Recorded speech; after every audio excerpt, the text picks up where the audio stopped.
Bienvenue dans ce voyage fascinant au cœur des mystères des sociétés secrètes. Ces groupes énigmatiques, souvent entourés de mythes et de théories du complot, exercent une fascination particulière sur nous. Qui sont ces individus qui se réunissent dans l'ombre, loin des regards indiscrets? Que cachent leurs rituels mystérieux et leurs symboles énigmatiques? Des Illuminati aux francs-maçons, en passant par le groupe Bilderberg et Skull and Bones, nous allons explorer ensemble les secrets de ces organisations. Préparez-vous à plonger dans un monde d'intrigues, de pouvoir et de mystères. Les Illuminati, maîtres du monde ou mythes modernes? Le nom même évoque des images de conspiration mondiale. Mais qui sont réellement les Illuminati? Sont-ils les marionnettistes invisibles derrière les événements mondiaux? Ou bien s'agit-il d'un mythe moderne? L'histoire des Illuminati commence en Bavière, en 1776. Un professeur de droit nommé Adam Weishaupt fonde un groupe secret appelé l'Ordre des Illuminés. Son objectif, lutter contre l'obscurantisme religieux et l'abus de pouvoir de l'aristocratie. Le groupe recrute parmi les élites intellectuelles de l'époque, et son influence grandit rapidement. Les Illuminati prônent la liberté de pensée, la séparation de l'Église et de l'État, et l'égalité sociale. En 1785, le gouvernement bavarois, inquiet de la montée en puissance des Illuminati, décide de les interdire. Les membres sont persécutés, leurs documents saisis. L'ordre des Illuminés semble disparaître dans les méandres de l'histoire. Mais la légende des Illuminati, elle, perdure. Au fil des siècles, le groupe devient le bouc émissaire idéal pour expliquer les événements inexpliqués. De la Révolution française à l'assassinat de JFK, en passant par les attentats du 11 septembre, les Illuminati sont partout et nulle part à la fois. On leur attribue des pouvoirs immenses, une influence occulte sur les gouvernements et les institutions. Alors, que penser de tout cela? Les Illuminati existent-ils réellement? Difficile de répondre avec certitude. Il est important de faire la part des choses entre les faits historiques et les spéculations. L'histoire des Illuminati nous rappelle que la peur de l'inconnu et la manipulation de l'information sont des thèmes intemporels. Les francs-maçons, fraternité ou force occulte? L'équerre et le compas, symboles emblématiques des francs-maçons, suscitent la curiosité et le mystère depuis des siècles. Derrière ces outils de mesure se cache une organisation millénaire, souvent perçue comme un monde secret, régi par des rites ancestraux et des objectifs obscurs. Mais que sait-on vraiment des francs-maçons? S'agit-il d'une fraternité philanthropique ou bien d'une force occulte agissant dans l'ombre pour influencer le cours de l'histoire? Les origines de la franc-maçonnerie se perdent dans la nuit des temps. Certains les font remonter aux bâtisseurs de cathédrales du Moyen-Âge, d'autres aux corporations de tailleurs de pierre de l'Égypte antique. Ce qui est certain, c'est que la franc-maçonnerie moderne voit le jour au XVIIIe siècle en Angleterre, avec la création de la Grande Loge de Londres en 1717. À l'origine, il s'agit d'une société de pensée, regroupant des hommes libres et de bonnes mœurs, désireux de se perfectionner moralement et intellectuellement. Les francs-maçons se réunissent dans des loges, lieux symboliques où ils pratiquent des rituels initiatiques et débattent de sujets philosophiques et sociaux. La franc-maçonnerie se répand rapidement à travers l'Europe, puis dans le monde entier. Au fil des siècles, elle attire des personnalités influentes, rois, présidents, artistes, scientifiques. Mais cette aura de mystère et l'influence de ses membres attisent également les soupçons. On accuse les francs-maçons de comploter contre l'Église, de vouloir instaurer un gouvernement mondial, de manipuler les marchés financiers. Les théories du complot se multiplient, alimentées par le secret qui entoure les réunions maçonniques. Il est vrai que la franc-maçonnerie cultive une certaine culture du secret. Les rituels initiatiques, transmis de génération en génération, sont jalousement gardés. La franc-maçonnerie, dans son essence, est fondée sur des valeurs universelles. La fraternité, la tolérance, la recherche de la vérité.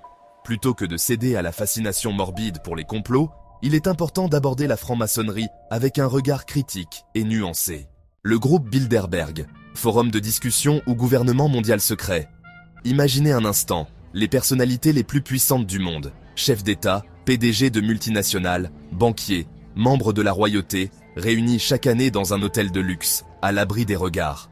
Pas de journalistes, pas de caméras, pas de comptes à rendre au public. Le secret le plus total entoure leurs discussions. Ce n'est pas le scénario d'un film d'espionnage, mais bien la réalité du groupe Bilderberg, une organisation aussi mystérieuse qu'influente. Fondé en 1954 par le prince Bernard des Pays-Bas, le groupe Bilderberg tire son nom de l'hôtel Bilderberg, situé aux Pays-Bas, où s'est tenue la première réunion. L'objectif initial, favoriser le dialogue entre l'Europe et les États-Unis, alors en pleine guerre froide. Depuis, le groupe se réunit chaque année dans un lieu tenu secret jusqu'au dernier moment. La liste des participants, triée sur le volet, est rendue publique quelques jours avant la réunion, mais le contenu des discussions reste confidentiel. Cette opacité alimente les fantasmes et les théories du complot.